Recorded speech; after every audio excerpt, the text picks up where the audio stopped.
Assalamualaikum warahmatullahi wabarakatuh. Perkenalkan, nama saya Nurhaini dengan NIM 21051666029. Nah, jadi di sini saya akan menyampaikan permasalahan yang saya hadapi dalam melakukan simulasi. Jadi adapun permasalahan yang saya hadapi itu ketika menjelaskan saya hanya diam di tempat dan saya saat menyampaikan materi itu kurang ilustrasi.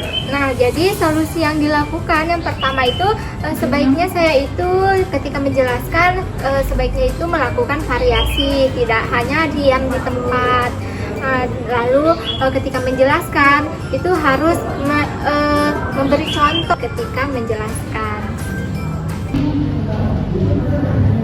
Assalamualaikum warahmatullahi wabarakatuh. Selamat siang anak-anak. Waalaikumsalam warahmatullahi wabarakatuh. Siang Ibu. Gimana kabarnya hari ini? Baik Bu. Alhamdulillah baik ya. Ya Bu. Nah, sebelum kita masuk ke materi pada hari ini, Ibu mau tanya dulu nih, materi minggu lalu apakah ada yang masih ingat? Saya Bu.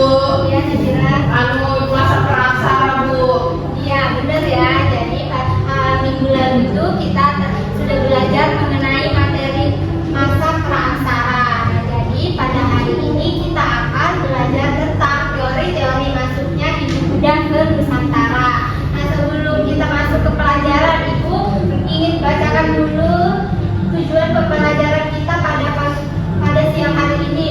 Nah, yang pertama itu peserta didik mampu mengolah informasi tentang proses masuknya agama dan kebudayaan Hindu Buddha ke Nusantara.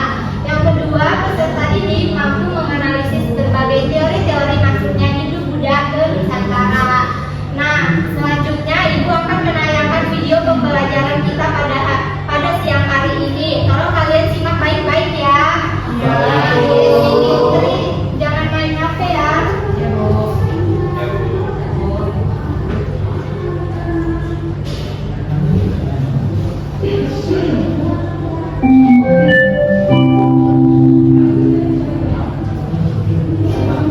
Salam Historia.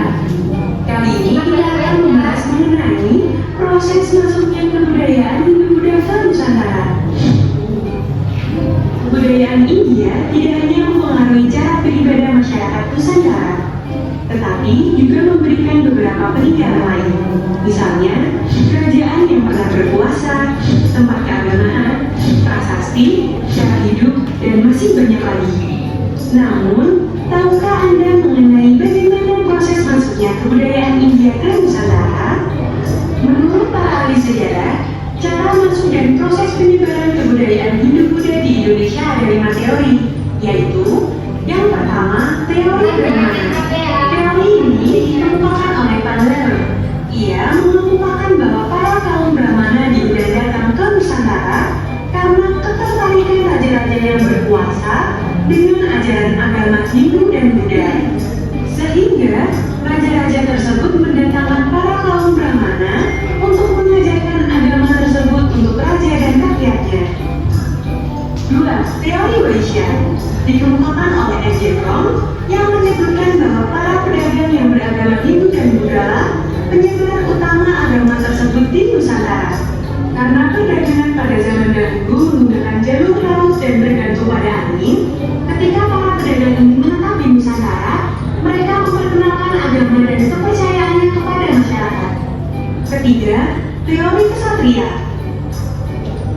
Pada zaman masuknya Hindu Buddha ke Nusantara, di daratan India dan Cina sedang berlangsung perang saudara. Raja-raja yang kalah peperangan melarikan diri ke Nusantara untuk berlindung. Lambat laun, mereka mendirikan kerajaan kembali di Nusantara dengan corak-corak yang berhubungan dengan agama Hindu atau Buddha yang sebelumnya telah mereka anut. Nah, teori ini dikemukakan oleh C.C. Ford, Murray, dan J.C. Moore. Yang keempat, teori arus balik. Menurut F.D. Kaplos, berdasarkan prasasti Nalanda, terdapat keterangan bahwa Balaputra Dewa atau Raja Sriwijaya telah meminta kepada raja di India untuk membangun wihara di Nalanda sebagai tempat untuk menimba ilmu para tokoh tokoh dari Sriwijaya. Permintaan Raja Sriwijaya itu ternyata dikabulkan. Setelah para tokoh atau pelajar itu menuntut ilmu di sana, mereka kemudian kembali ke Nusantara. Mereka lah yang selanjutnya menyebarkan pengaruh Buddha di Indonesia. Yang kelima, teori Sudra. Para Buddha dari India dan Cina datang ke Nusantara karena dibawa oleh pemiliknya atau karena mencari kehidupan yang lebih baik. Pada saat mereka mendekati Nusantara, mereka berasimilasi dan berakumulasi dengan penduduk sekitar. Hal tersebut membawa perubahan pada penduduk yang pada awalnya memeluk animisme dan dinamisme berganti memeluk agama Hindu atau Buddha. Teori ini dikemukakan oleh Van Faber.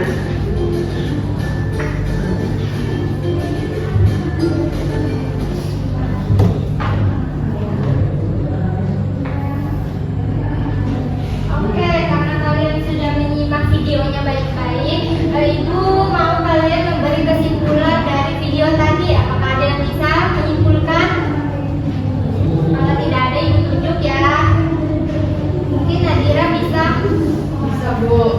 Jadi dari video tadi itu kesimpulannya ada 5 teori masuknya agama Hindu Buddha ke Indonesia. Yang pertama itu teori Brahmana, yang kedua itu teori Waisya, yang ketiga teori Ksatria, lalu yang keempat itu arus balik, yang kelima teori Sudra Bu. Ya, benar ya. Tepuk tangan dulu kepada Nadira. Nah, betul kata Nadira tadi ya. Nah, jadi awalnya itu India dan Indonesia memiliki hubungan dagang. Jadi hubungan dagang itu membuat bangsa Indonesia ini lebih mengenal lagi agama Hindu Buddha. Nah, jadi agama Hindu Buddha itu masuk ke Indonesia sejak abad ke-4 atau ke-5 Masehi. Nah, adapun 5 teori masuknya Hindu Buddha itu yang pertama ada teori Waisya. Jadi teori Waisya itu dikemukakan oleh Nicholas Johannes Fromm. Jadi yang kedua itu ada teori Brahmana. Nah, jadi teori Brahmana ini dikemukakan oleh Van Leeuwen. Yang ketiga ada golongan Ksatria. Jadi golongan Ksatria ini dikemukakan oleh Seseber. Jadi agama Hindu Buddha masuk ke wilayah Indonesia itu dibawa oleh para golongan Ksatria atau golongan prajurit. Nah, yang keempat ada teori Sudra. Teori Sudra ini dicetuskan oleh Van Faber. Dan yang kelima ada teori arus balik. Jadi teori arus balik ini dikemukakan oleh Frederick David Kenbos. Nah, karena Ibu sudah menjelaskan materi secara singkat, Ibu akan memberi kalian tugas kelompok yang berisikan 2-3 orang per kelompoknya. Di sini kalian ada berapa orang? 11 Ibu. Oh, kalau gitu cukup ya, dibagikan 2-3 orang per kelompok. Nah, Ibu yang bagikan atau kalian yang bagikan? Ibu Ibu aja. aja. Oh, kalau gitu berhitung aja ya. Iya Ibu.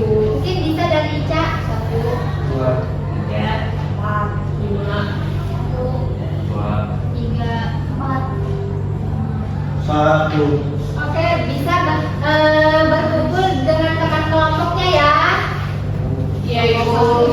Kelompok 1 di mana Ibu? Jadi kelompok 1, 2, 3, 4, 5, 3. ya. 3. Anissa tukar sama aku berarti.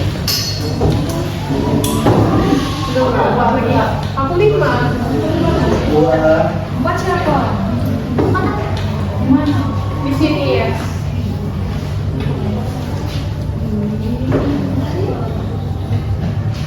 Sudah Ibu. Nah Bu, main HP Ibu. Ya, Ica, Intan jangan ngobrol sendiri ya. Nah, sudah berkumpul dengan teman kelompoknya masing-masing? Sudah Ibu. Oke, karena sudah, Ibu meminta kalian untuk mengidentifikasi atau menganalisis kelebihan dan kekurangan dari teori-teori yang sudah Ibu jelaskan tadi. Nah, untuk kelompok 1, Ibu minta teori Waisya. Jadi, kelompok 1 mengidentifikasi atau menganalisis kelebihan serta kekurangan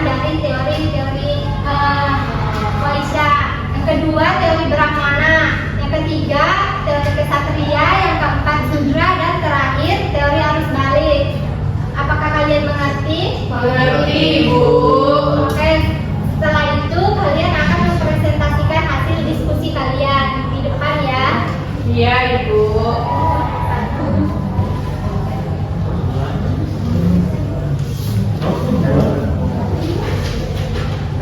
Kelompok satu teori Indonesia. Kelompok tiga teori kesatria ya. Pak Bu. Masuk kurang nggak? Iya.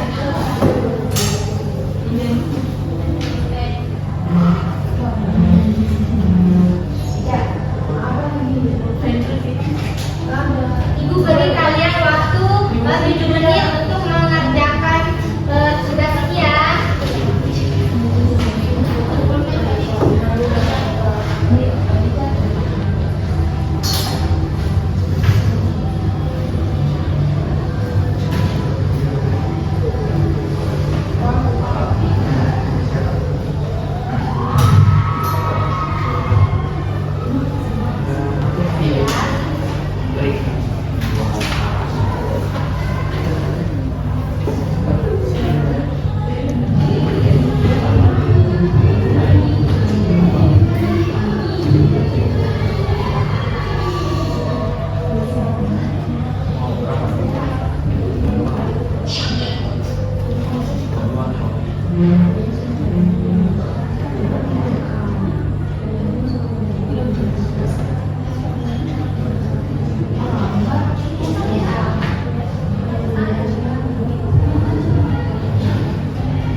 Baru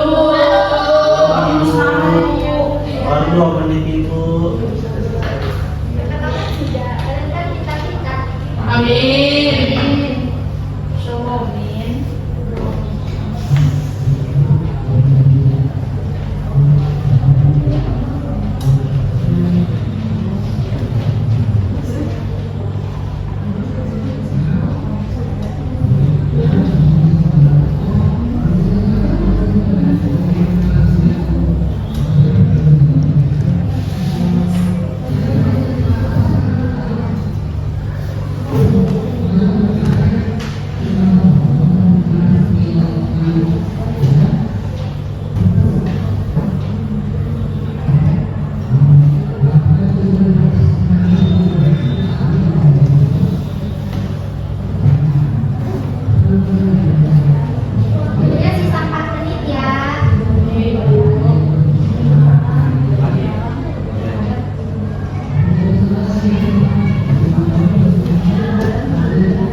Sudah selesai kan anak-anak? Sudah, Ibu. Oke, selanjutnya kalian presentasikan perwakilan satu orang ke depan ya. Dari kelompok mana dulu nih yang mau maju? Asal ibu tunggu. Satu, Bu. Dari satu. Oke, kita urutkan aja ya dari kelompok satu. Ya, Bu. Ya, pada kelompok satu maju dulu. Maju. Berdua.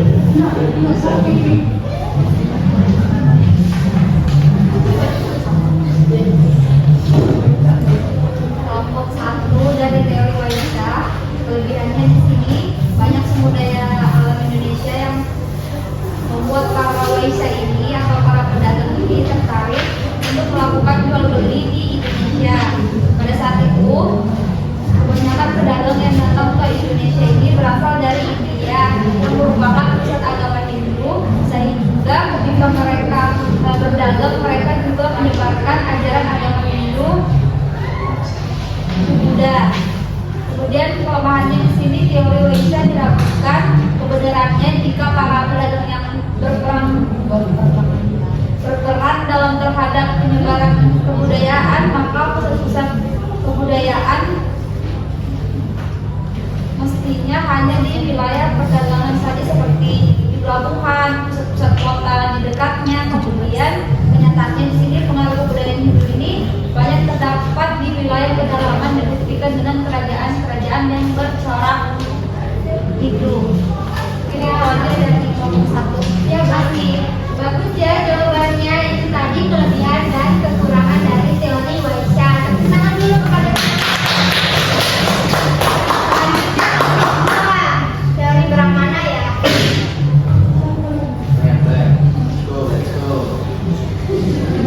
Yang namanya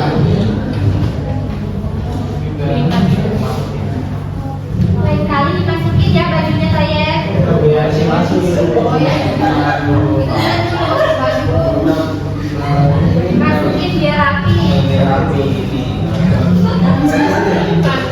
Dari sini bagus-bagus kita. masa masukin ke depan. Ya, ya ketawa ya anak-anak. Gimana kita temannya? Jadi di sini kelompok saya akan presentasikan tentang teori Brahmana. Jadi teori Brahmana ini adalah salah satu teori yang menjadi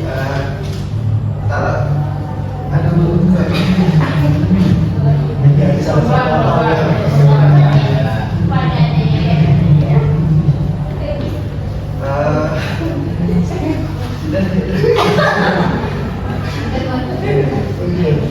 Di depan Ibu, saya mau masukin baju dulu. Lagi tidak.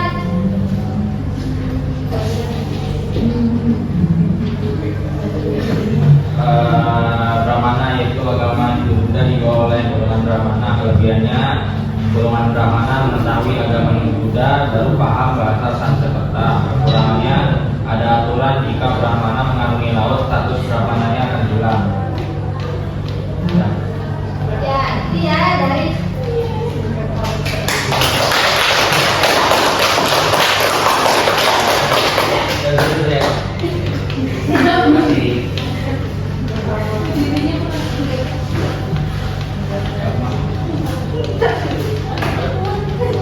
Satu lagi. kelompok tiga. Kelompok tiga. Ya, selanjutnya kelompok tiga ya. Kelompok kesatria. Ayo kita lihat nih ya ke Dharma kesatria. Ya,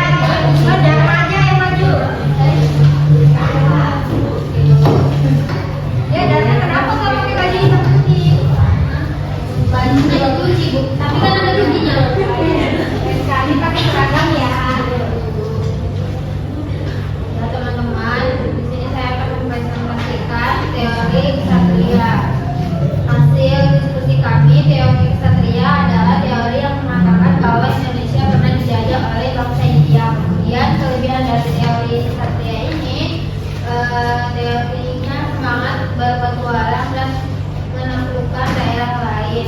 Kemudian kelebihannya membangun koloni-koloni yang akhirnya berkembang dan menjalin hubungan dengan kerajaan India. Kemudian kekurangan teori ini, mereka tidak mampu berbahasa Sanskerta dan tidak ada mereka tidak mempunyai bukit tinggalan.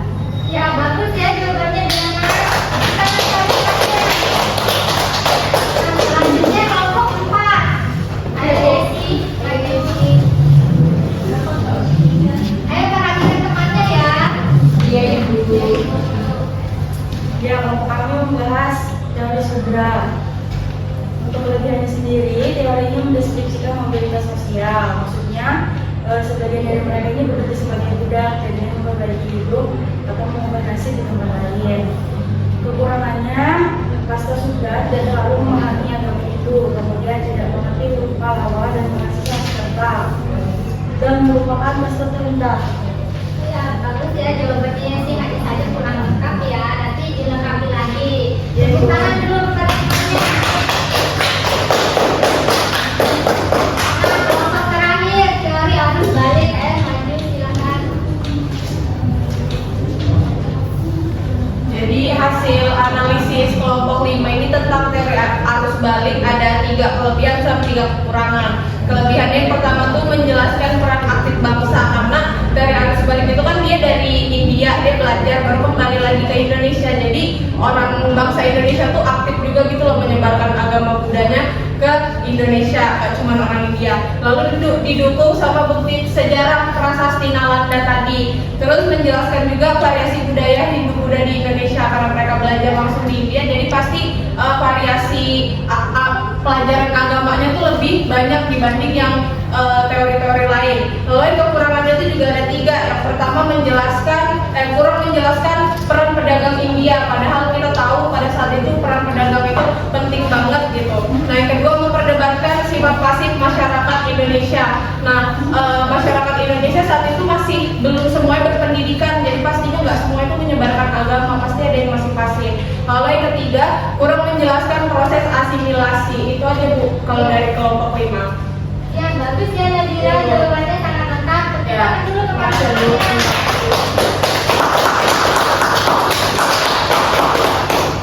Ya karena kalian sudah mengetahui kelebihan serta kekurangan dari teori-teori tadi, nah Ibu mau tanya lagi kepada kalian, menurut kalian teori mana yang paling kuat di antara kelima teori-teori tadi?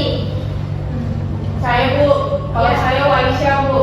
Alasannya kenapa? Karena pada saat itu kan komoditas dagang dan pedagang dari manapun itu datang ke Indonesia Bu. Jadi mereka punya alasan yang kuat untuk menetap dan menyebarkan agama di Indonesia. Jadi dari Waisyah ya menurut Nadira. Ya, Bu. Nah, apakah ada pendapat lain? Brahmana Bu, menurut Dharma Brahmana. Kenapa Dharma Brahmana? Karena kasta-kasta selain Brahmana itu tidak diperbolehkan untuk menyebarkan agama Hindu. Jadi semua aktivitas pengajaran hanya boleh dilakukan oleh kaum Brahmana Bu. Ya betul juga ya. Nah, apakah ada pendapat lain lagi? Oke, karena tidak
Bu.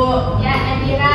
Jadi hari ini pelajarannya adalah tentang teori masuknya Hindu-Buddha di Indonesia ya Bu. Terus tuh ada 5 tadi teorinya. Yang pertama teori Brahmana itu dibawa oleh para kaum bangsawan dan juga kayak biksu gitu kan Bu. Lalu tuh ada teori Waisya yang dibawa oleh para pedagang yang datang ke Indonesia. Yang keempat itu yang ketiga ada teori kesatria yang dibawa oleh para kesatria atau raja-raja yang kalah dalam berperang, baru mereka mengungsi ke Indonesia. Lalu ada teori Sudra yang mereka karena jadi budak sampai ke Indonesia akhirnya menyebarkan agama Buddha. Yang terakhir arus balik karena ada rakyat atau bangsa Indonesia yang saat itu belajar ke India dan kembali lagi ke Indonesia membawa ajaran agama Hindu Buddha. Itu Bu yang saya dapat. Ya, bagus ya Nadira. Oke, Nadira pintar. Oke, Nadira, ini hadiahnya Ibu kasih sekarang ya. Terima kasih. Boleh diambil sekarang Pak, Bu? Ya. Terima kasih Bu. Ya. Wah. Oke, karena waktunya sudah hampir habis, Ibu tutup ya pertemuan kita pada siang hari ini. Kurang lebihnya mohon maaf. Wassalamualaikum warahmatullahi wabarakatuh. Waalaikumsalam warahmatullahi wabarakatuh. Sekian dari video saya, kurang lebihnya mohon maaf. Wassalamualaikum warahmatullahi wabarakatuh.